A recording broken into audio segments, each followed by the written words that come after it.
Hello and welcome to this Lumineth Realm Lords Battle Ready video. The Lumineth Realm Lords are elven warriors from the Realm of Light, also known as Heesh. They are incredible intellects that have now attuned their business to war. In this video we'll be taking you through a step-by-step guide on how to paint these models. We'll be painting a Venari Auril and Warden, we'll be painting a Venari Dawn Rider and the Light of Eltharion. We'll also be painting them in the colours of the great nation of Emetrica, which are the ones that you find on the box cover. Now the first model we're going to pick is the Venari Auril and Warden, which is the Spearman. Now we're painting them in both classic and contrast methods and up to battle ready. But the first thing we need to do is undercoat the model. And as you can see here, I've undercoated the model with Corax White, which is perfect. I've also left the shield off just because it's a lot easier to get into those little nitty gritty bits. So without further ado, let's start painting our first colour. So I'll be using Iron Hand Steel, so I'm just going to pop that open like so. Now this is going to be for the armour trim and also for his blade of the spear as well. So I'm just going to add a little bit of water to this so it's not too thick and goopy. Get a nice point to the brush and we're ready to start picking that out. So what I'm going to do, like I said, is the trim on the armour is just this little raised, nice little filigree detail you've got here. So just take your time, pick that out and don't forget to paint the blade of your spear as well.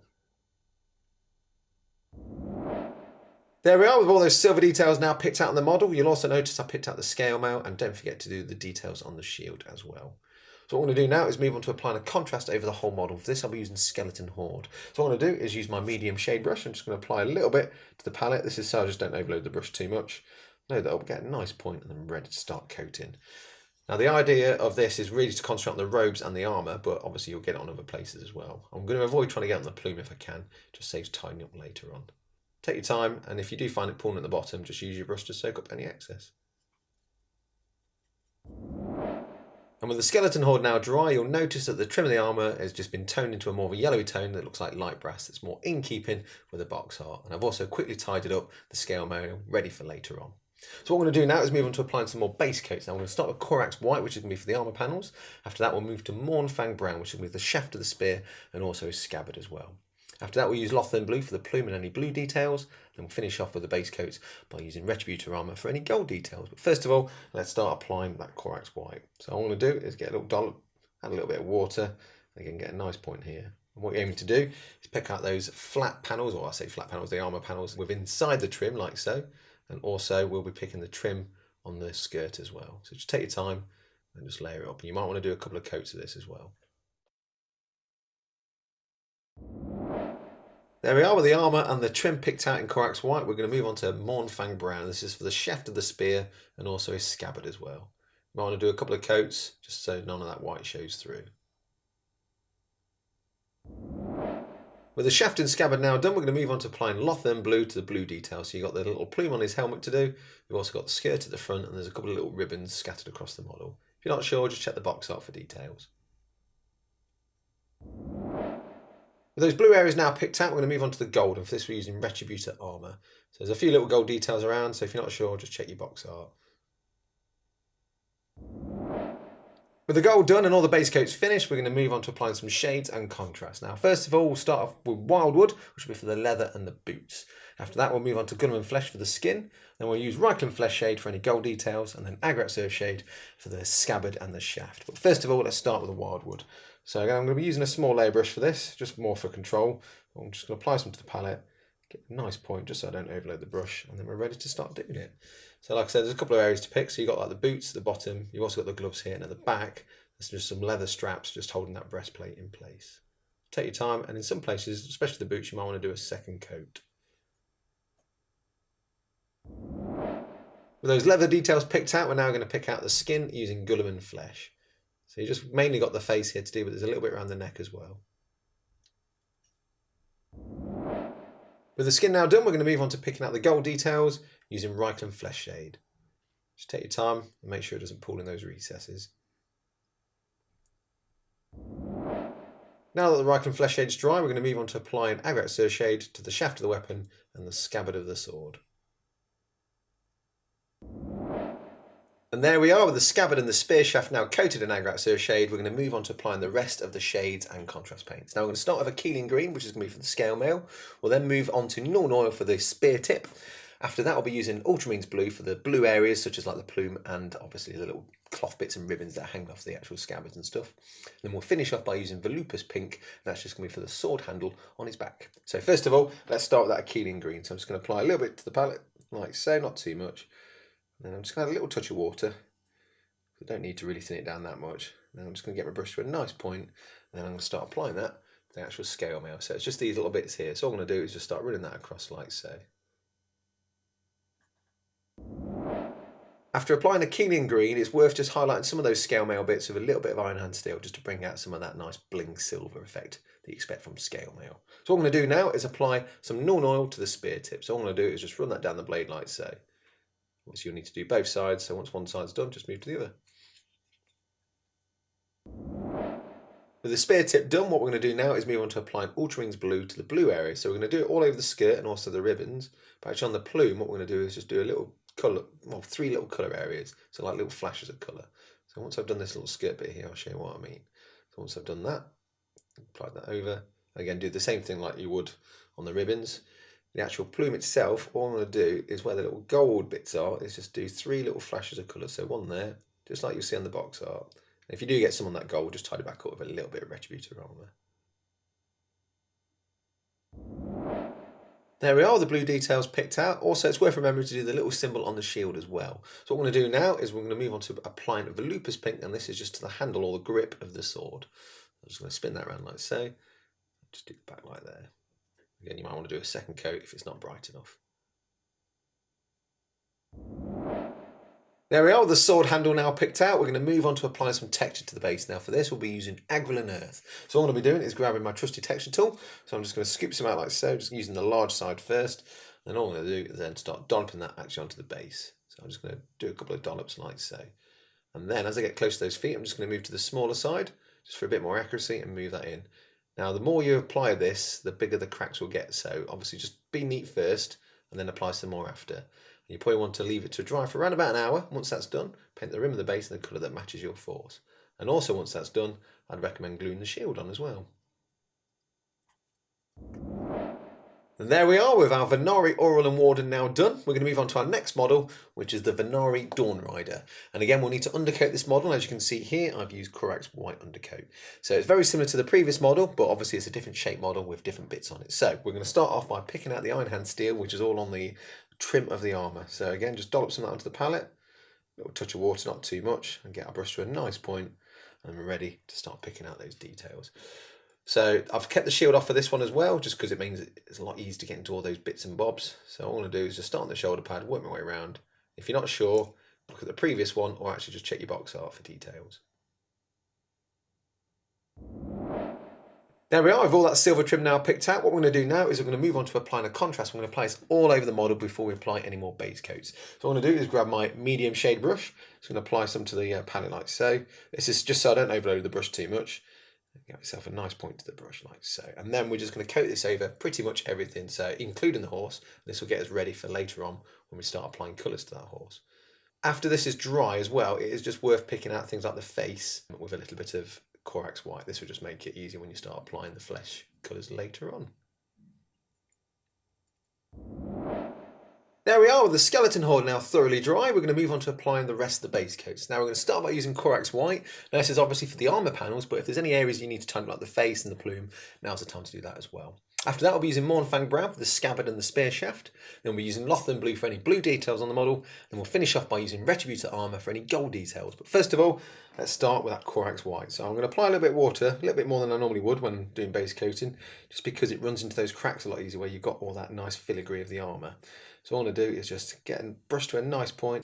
I'd say two-ish brushes of water, just give you a nice ratio. So you've got all these armour panels all scattered around, so I'm just going to start on the large one here. Very similar to the Venari Auril and Warden, so just look on the box if you're not sure where to apply these little bits of white. When you've done the armour, you've also got like a trim on the cloth as well to do. With those white details now picked out and any tidying up done, we're now going to start painting the scabbard and the spear shaft using Mournfang brown. Here you might want to do a couple of thin coats just because some of that bone will show through. With the scabbard and spear shaft now done, we're going to move on to picking out the blue details. Now there's quite a few on this model, but I'm going to start with the plume. So all I'm going to do is just start covering that all over with Lothern blue. In some places you might need to do a second coat, but you've got quite a few areas to coat. So there's some little tassels down here. You've got the little pendant on the back. But if you're not sure, just check the box art.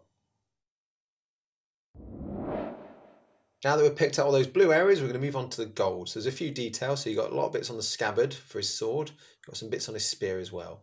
There's also these sigils on the actual armour. However, on the actual shield, you need to be leaving those because they'll be painted blue, but the rest paint gold. And again, if you're not sure, just check the box for details. And there we are with the gold details picked out. All our base coats are finished, and we're now going to move on to applying some contrasts and some shades. Now we're going to start first of all with wildwood, which will be for the dark leather areas and also the hooves of the horse. We'll then move on to Gunman flesh for his face.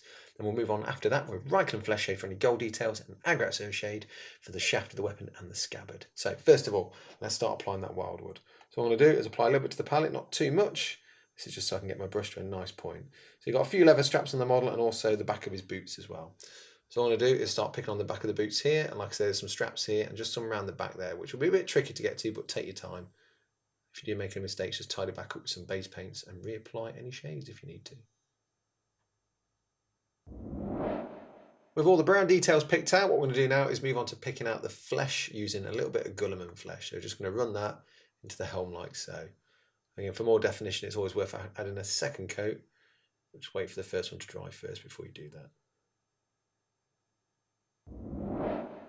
There we are with the skin now done. We're going to use Reichland flesh shade to pick out any gold details. So just take your time, start working around them. Now that we've shaded the gold, we're going to start shading the brown areas such as the scabbard and the spear shaft. Again, just take your time, don't overload your brush. With the Agratzer shade now dry, we're going to move on to applying the rest of the contrast and shades. Now we're going to start with a Keeling green, which is going to be for the scale mail. After that we'll use Nornoy, which will just be for the blade of the spear. Then we're going to use Gryph-hound orange, which we're going to apply all over the horse, including the mane. And then after that we'll be using Ultramarines blue for just some blue flashes and some cloak bits as well. And then we'll finish off with Volupus pink, which is going to be for the sword handle. First of all, let's start with that Keeling green. So all I'm going to do is just dip in there, pop a little bit on like so. I'm just going to add a little touch of water, not too much. And then we're ready to start applying that into that scale mail. So just take your time when you're doing this. So you've got a few little details scattered around the model, so just be mindful of that. And just start applying that in like so. Now that we've applied a Keeling green, after it's just worth adding a little bit of Iron Hand steel to some of those scale bits, just to add a bit more blingness to it. So what I'm going to do now is move on to applying Norn oil to the spear tip. Again, try not to overload your brush. If you do see it pooling, just use your brush to soak up any excess. Now that we've done the spear tip, we're going to move on to the horse flesh, and for this we're using Gryph-hound orange. Now for this one I'm using it straight from the pot, but if you wanted a lighter tone you can just thin it down with a little bit of contrast medium. And as you can see here, I'm applying it straight over the base coat of Skeleton Horde. This will add a bit more depth into those recesses. Now that we've done the horse skin, we're going to move on to applying Ultramarines blue. Now this is mainly for things like the tassels. You've got the little tassel here and also the pennant and the robe down here. Now the actual plume itself, we're going to leave light blue apart from the odd little flash here. Now if you check the box art, the little flashes of colour tend to be where these gold beads are. So just neatly just work your way up through those strands like so, and applying the Ultramarines blue. And also don't forget to do the decal on the shield as well. For all those blue details finished, we're now going to just finish the model off by applying Volupus pink to his sword hilt. Just be super careful when you get close to this armour bit here. If you do make any mistakes, just tidy back up with Corax white. There we are, with all those contrasts now applied, we're going to move on to adding some texture to the base. Now for this we'll be using Aggro and Earth, so I'm just going to grab my trusty texture tool, start with the large scoop side first, so I'm just going to scoop some out the top like so, let's get a bit more like that. I'm just going to dollop that onto the base. So all I'm going to do is just put some like there, just move that round. And then as we get close to things like the hooves, just use the smaller side like I'm doing here. Now once you've applied this on, you want to give it around about an hour to dry, and then paint the rim of the base in the colour that matches your force. For this we'll be using Steel Legion Drab. And also, don't forget to glue that shield onto the model as well. There we are, with the Venari Dawn Rider now done, we're going to move on to our final model, which is the Light of Eltharion. Now we'll need to undercoat this model, and as you can see here, we've used Corax White, which is perfect for these colours. So the first colour we're going to be using is Iron Hand Steel. So what I'm going to be doing is just applying a little bit to the palette, a little touch of water as well, just so it's not too thick and goopy. Then we're ready to start applying. I'll just get it to a nice point. There's a few areas to pick out, so I'll just pick the model and point it out. So you've got a couple of bits here, so just a little bit on the crest, his belt. He's got like a little bit of trim on his headdress and then his swords as well. So we'll start with the swords and work our way around. If you're not sure, just check the box art for details. There we are, with the silver details now picked out, we're going to move on to applying some more colours. Now I'm going to start by using skeleton horde, which is for mainly most of the model, so over the armour and stuff. We'll be thinning this down with contrast medium. After that we'll use Corax white for any tidying up, and also to pick out some of the armour panels. Then after that we'll pick out the robes using black Templar. But first of all, let's start by applying that skeleton horde. So first of all I'm going to apply 2 dollops, contrast medium, and then 1 dollop of skeleton horde. Just mix that together like so, so that should be nice and thin enough. Load my brush up, but not too much because I don't want it to like swamp the model. So what I'm going to do then is now start applying that over. So as we start applying it, I'm going to avoid these head crest bits here because it just saves you tying up later on. But everything else you can just coat over. There we are with the skeleton horde dry. What we're going to do now is use Corax white just to tidy up some areas and pick out some details. So you've got like the little gem on here. There's the scabbard that we'll need picking out, and also the sword hilt as well. If you need to tidy up the crest, do that now as well. There we are, with the white details now picked out and any tidying up done, we're going to use black Templar to pick out the cloth or robes. So just take your time, and if you do make a mistake, just reapply skeleton horde and just tidy back up. There we are, with the black Templar now applied and dry, we're going to move on to applying the final colours. Now for this we'll be starting off with Norn Oil, which will be for the sword blades. We'll then move on to Ultramarines Blue for the little tassels and ribbons. After that we'll use Xandria Dust, which is going to be for the stonework of the base, and then we'll finish off by using Griff Charger Grey, which will be for the hair crest, the sword handles, and also to apply over that stonework on the base as well. But first of all, let's start applying that Norn Oil. So I'm just going to apply a little bit to the palette like so, not too much, get my brush to a nice point. I'm using a medium layer here as well, just because it's not too large, and I can still get a nice point to it. So we're just going to be doing the sword blades for this, so I'm just going to start with this one, avoiding these bits here, because obviously you've done those as like a brass as opposed to a silver. So just work your way along, let it sink into those details, and then do both sides. Now that we've shaded the swords, we're going to move on to those tassels and ribbons, and for this we'll be using Ultramarines Blue, so just work your way along, picking each one out. There we are, with the ribbons and tassels picked out. We're now going to start working on the base, and for this we're using Xandria Dust, and we're just picking out the stone pillars. As you can see, I'm using a medium base brush for this as well. There we are, with the stone now picked out with Xandria Dust. We're going to be using Griff Charger Grey. We're going to apply that all over the stonework. We're also going to apply it over his crest, the handles of his blade as well. With the Griff Charger Grey now dry, we're going to move on to adding some texture to the base. Now for this we'll be using Agrilan Earth. I'll be grabbing my trusty texture tool and starting with the large scoop side first. So I'm just going to grab some in onto the actual scrapey bit like so. And just dollop that onto the actual base. So I'm just going to move that around like that. I'm going to get a second dollop as well. Place that on.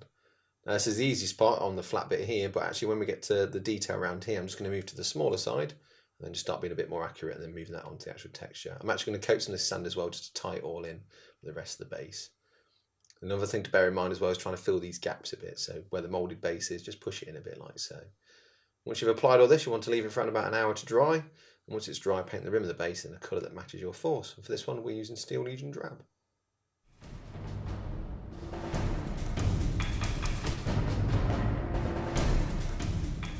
There we are, with the texture now dry and the rim of the base painted, the Light of Eltharin and all our Lumineth Realm Lords are battle ready. Now there are a couple of things to remember when painting these models. Firstly, when using base paints, try and be as neat as you can. Remember, the neater you are, the better the end result. And if you do make any mistakes, you can always tidy back up at a later stage. And also when using contrast paints and shades, try not to overload your brush as it can quickly run out of control. If you do find that happening, just use your brush to soak up any excess. Well, I hope you've enjoyed this video. Hope you enjoyed painting your own battle ready Lumineth Realm Lords. And we'll see you again soon. Bye bye.